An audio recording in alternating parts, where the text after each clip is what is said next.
विवेक प्रभाकर साहब की तरफ रुख करते हैं। विवेक, हाउ यू डूइंग? बहुत अच्छा, सब कुछ ठीक है। अभी इंडिया का ऑस्ट्रेलिया टूर शुरू होने वाला है तो सब एक्साइटेड है। अनफॉर्चुनेटली न्यूजीलैंड से घर पे हार गए, बाकी सब कुछ ठीक है। और अभी इंडिया में हम सबको पता ही है कि अभी खबर जो सबसे गर्म यही है कि भारत पाकिस्तान जाएगा कि नहीं चैंपियंस ट्रॉफी खेलने के लिए। आपके शो में एक खिलाड़ी जो है वो सलमान बट, हमें याद है जब बीसीसीआई के 75 ईयर्स पूरे हुए थे कोलकाता में आकर उन्होंने शतक लगाया था और बहुत ही अच्छा टोटल चेस किया था इंजमाम के साथ। तब वो कप्तान थे टीम के और हमारी काफी अच्छी मेमोरीज रही है। पाकिस्तान इंडिया, ये हम इंडिया गए हैं, बट अब सिचुएशन बदल चुका है, आप सबको पता है। अब चीजें बदल गई हैं और इसी मेमोरी को हम रिवाइव करना चाह रहे हैं। विवेक,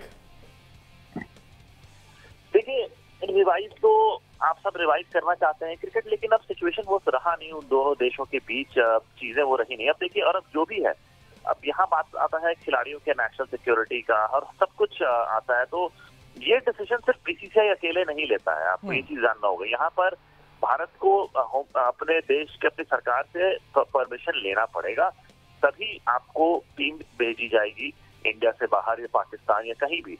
तो उसके लिए खासकर पाकिस्तान में अगर match, Vivek, don't you think कि सिर्फ पाकिस्तान रिलेटेड सिर्फ और क्रिकेट रिलेटेड ही थोड़े से इश्यूज है, पॉलिटिकल इश्यूज है? इससे पहले हमने देखा कि चाइना में जो गेम्स हुई हैं, चाइना और इंडिया का जो कॉन्फ्लिक्ट चल रहा है, वो तो पता है कि वो कहां तक आकर इस तरह की कार्रवाइयां करते हैं और उसके बावजूद इंडिया वहां जाता है। तो मेरा ख्याल ये पावर ऑफ मनी जो है ना, ये कहीं ना कहीं रिलाय कर रही है। देखिए, पावर ऑफ मनी से ज्यादा मैं एक चीज बोलूंगा, सेंटिमेंट्स हमारे इंडिया चाइना से उतने नहीं जितने हमारे इंडिया पाकिस्तान के सेंटिमेंट्स हैं। आप हमसाया मुल्क आप लोग बोलते हैं, जैसे हम लोग भी बोलते हैं कि हाँ पाकिस्तान कभी भारत का हिस्सा था, हम लोग दोनों एक ही कंट्री थे, अब लकीर खिंच गई अनफॉर्चुनेटली। लेकिन जो भी है, चाइना से हमारे इश्यूज रहे हैं और अब स्टैंड ऑफ भी आप देख सकते हैं, चाइना ने भी फोर्सेस पीछे किए, हमने भी वो फोर्सेस पीछे किए हैं। तो अब पहले से सिचुएशन वहां पर नॉर्मल हुई है। लेकिन क्या है कि हमारे देश में हमारे सोल्जर्स को लेके हमारा इमोशन बहुत ही, हम भी चाहते हैं पाकिस्तान से दोस्ती हो, हम भी चाहते हैं हम लड़े नहीं, हम भी चाहते हैं कि हम जो इसमें खर्च करते हैं आर्मी आर्म्स, एम्यूनिशन, बॉम्ब्स, कितना कुछ खर्च करते हैं हम लोग दोनों, उससे अच्छा हम अपने कंट्री के डेवलपमेंट पे खर्च करें, एजुकेशन पे खर्च करें, स्पोर्ट्स में खर्च करें। बट यहाँ आता है एक हमारे कंट्री में हमारे देश के जवान हैं, उनके प्रति हमारे कंट्री के सेंटिमेंट्स बहुत स्ट्रांग होते हैं। आई एम श्योर आपके तरफ भी होंगे। बिल्कुल। तो उस तरफ से हमेशा किसी भी भारतीय को अच्छा नहीं लगेगा कि पाकिस्तान जाके खेले, क्योंकि उसको ये लगता है कि हमारे जवान जब सरहद पे मरते हैं, हमारे सोल्जर जब सरहद पे मरते हैं, तो उसके बाद हम उनसे रिलेशन क्यों रखें। ये अभी फीलिंग और सेंटिमेंट है भारत में। हर बार पाकिस्तान में बोला जाता है कि भारत पॉलिटिक्स ना लाए क्रिकेट में। पॉलिटिक्स की बात यहाँ बाद में आती है, यहाँ आती है एक सेंटिमेंट की, एक जवान की, एक सोल्जर की, जिसके साथ पूरा देश हमारा भारत खड़ा होता है। तो definitely same with the case of Pakistan, हमारा भी इसी तरह। लेकिन आप नहीं समझते कि ये जो स्पोर्ट्स है, स्पेसिफिकली क्रिकेट, हमने देखा कि 19 को कबड्डी की टीम आ रही है, उसको कोई इशू नहीं है। एमएमए फाइटर्स आए, उनको कोई इशू नहीं हुआ। टेनिस की टीम लास्ट ईयर आए, उनको कोई इशू नहीं है। तो जो एक मेन जो यहाँ पर समझा जा रहा है वो ये है कि सिर्फ और सिर्फ ये जो रेवेन्यू जनरेशन है ना, इंडिया, बीसीसीआई ये नहीं चाहता कि पाकिस्तान जो है वो कहीं रेवेन्यू में इसमें बेहतरी आए, क्योंकि बाकी तो सारे खेल हो रहे हैं।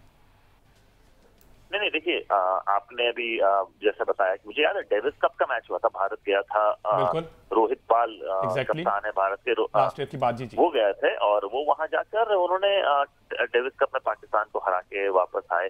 तो इंडिया की टेनिस टीम पाकिस्तान खेली और वहां से खेलकर वापस आई।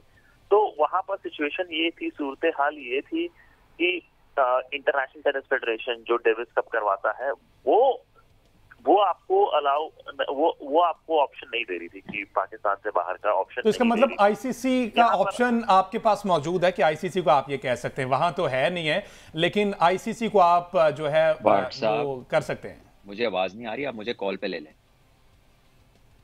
चले सलमान भट्ट साहब, तो अभी उसका टेक्निकल इशू है। जी विवेक, कंटिन्यू कीजिएगा। जी बिल्कुल। तो मैं आपसे यही कहना चाह रहा हूँ कि देखिए, वहां पर भी आपको नेशनल सिक्योरिटी के हिसाब से हम तो ये चाहते हैं कि वहां भी नहीं भेजना चाहिए था, लेकिन वहां पर मजबूरन भेजा गया। ब्रिज की टीम गई, हमें सुनने में आ रहा है ब्लाइंड की क्रिकेट टीम है, वो भी जाने वाली है। पाकिस्तान आपको ब्लाइंड क्रिकेट टीम जो है, विजुअली इंपेयर्ड बोलते हैं उन्हें, वहां पे शायद विवेक उस टाइम पे शायद जो इंडिया है वो इन्फ्लुएंस कर नहीं पाया टेनिस और फेडरेशन को, लेकिन आईसीसी में चूंकि जयशाह बैठे हैं तो आईसीसी को पाकिस्तान में तो इंडियन क्रिकेट काउंसिल कहा जाता है, तो शायद ये वजह है कि सिर्फ अजारादारी जो है, पूरा होल्ड जो है वो क्रिकेट में इस वजह से है।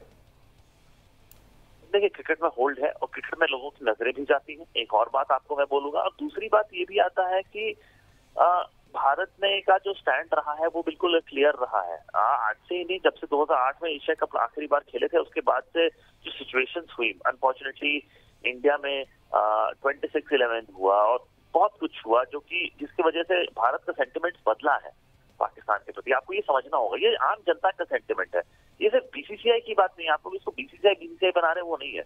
अगर बीसीसीआई ने टीम भी भेज दी तो आपको क्या लगता है, आपको देश की जनता खुश होगी? नहीं होगी। भले ही भारत में लोग क्रिकेट पसंद करते हैं, भारत में लोग बोलते हैं कि आपके खिलाड़ी पुराने कितने अच्छे रहे हैं, वसीम अकरम, वकार यूनिस, शोएब अख्तर, और वो सब आईपीएल भी खेले हैं। लेकिन आपको भी याद होगा उसके बाद आईपीएल कॉन्ट्रैक्ट मिलना बंद हो गया। फर्स्ट सेकंड सीजन खेला उन्होंने, उसके बाद खेला नहीं, कोई भी टीम उनको लेना नहीं चाहती, क्योंकि पता था कि पॉलिटिकल सिचुएशन की वजह से आपको दोनों देशों के बीच जो तनाव है उसके वजह से कल को किसी खिलाड़ी को आने नहीं दिया जाएगा, तो फिर कोई टीम पैसा नहीं लगाना चाहती थी किसी पाकिस्तानी खिलाड़ी पे। तो ये परेशानी रही है। और आपको पता होगा कि एक टाइम था जब आपके सुहेल तनवीर थे। बिल्कुल सलमान भट्ट साहब, जिस तरह से अभी विवेक ये सीनियर जो भारतीय सहाफी हैं, स्पोर्ट्स को अच्छे तरीके से जानते हैं, अच्छा वो ये कह रहे हैं कि जनाब पाकिस्तान से बीसीसीआई को मसला नहीं है, जो बॉर्डर्स पे हमारे फौजी जवान जो हैं उनके साथ जो मसला होता है ना, तो अवाम के सेंटीमेंट जो है ना वो उन जवानों के साथ है। तो मेरा नहीं ख्याल कि पाकिस्तान की तरफ से अगर इस तरह की कोई एक्टिविटी या इस तरह की हैपनिंग में कोई इन्वॉल्वमेंट होती हो, इसमें जरा कुछ मेमोरीज शेयर करें ना। जब पाकिस्तान आया करती थी इंडिया की टीम या पाकिस्तानी क्रिकेटर्स इंडिया जाया करते थे, तो जो अवाम थे वो तो चाहते हैं कि दोनों मुल्क करीब आए।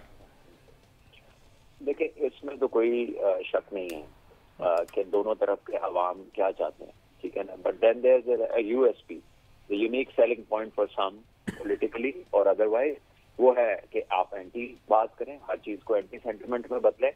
देखे, पाकिस्तान और जो इंडिया का कॉन्फ्लिक्ट है, सारी दुनिया को पता है, उसकी एक हिस्ट्री है।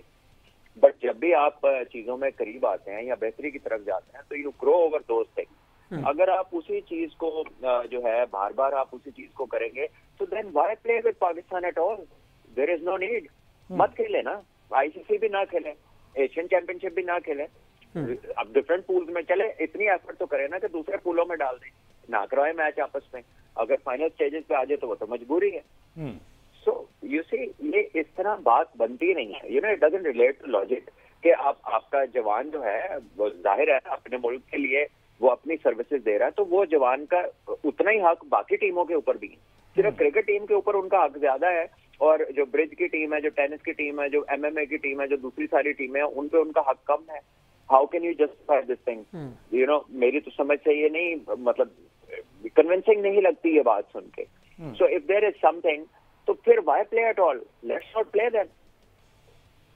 वैदिक किस तरह से जस्टिफाई करेंगे इस बात को?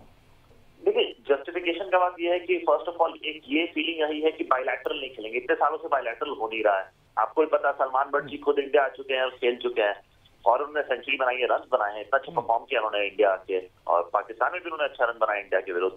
तो वहां पर यहाँ पर हम बायलैटरल्स नहीं खेल रहे हैं, क्योंकि हमारे देश में हम दोनों के बीच में जो प्रॉब्लम्स है, मसले हैं, और कोई भी स्पोर्ट में बायलैटरल्स नहीं हो रहे हैं। बट जहां मल्टी नेशन टूर्नामेंट्स आ जाते हैं, हमारे पास ऑप्शन नहीं है, लाइक आईसीसी इवेंट या फिर एशिया कप, तो इन चीजों में हमारे पास ऑप्शन नहीं है, तब हम खेलते हैं, क्योंकि फिर हम यहाँ पर हम नहीं अपना सही रख सकते, लेकिन बायलैटरल्स में अपना सही रख सकते हैं। सेम डेज पाकिस्तान में परेशानी ये आ जाती है कि भारत वहां इसलिए नहीं जाना चाहता है बिकॉज उनको ये भी लगता है कि सेंटिमेंट पाकिस्तान में वो नहीं है। भले ही पिछले एक्सपीरियंसेस भारतीय टीम खुद बताती, 2004, 2006 का, 2008 का बहुत अच्छा रहा है उनका एक्सपीरियंस, लेकिन अब सिचुएशन बदल चुके हैं।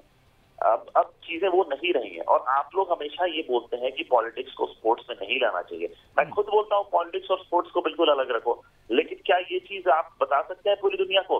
रशिया को ओलंपिक्स में कोई पार्टिसिपेट नहीं करने देता। डैनियल मेडवेडेव को विंबलडन में नहीं खेलने दिया गया 1 साल, और उस वजह से एटीपी ने कहा कि हम रैंकिंग नहीं रखेंगे टेनिस में। विंबलडन जो जीतेगा उसके रैंकिंग में इंप्रूवमेंट नहीं, क्योंकि एक खिलाड़ी को आप खेलने से मना कर रहे हैं। तो रशिया को ओलंपिक में पार्टिसिपेशन नहीं मिल पा रहा because of Russia Ukraine war. तो हम लोग अगर अपने स्पोर्ट में बोलते हैं कि पॉलिटिक्स नहीं आना चाहिए बिल्कुल, तो फिर आज रशिया को पॉलिटिकली सारे देश क्यों साइडलाइन किया हुआ यूक्रेन के वॉर की वजह से?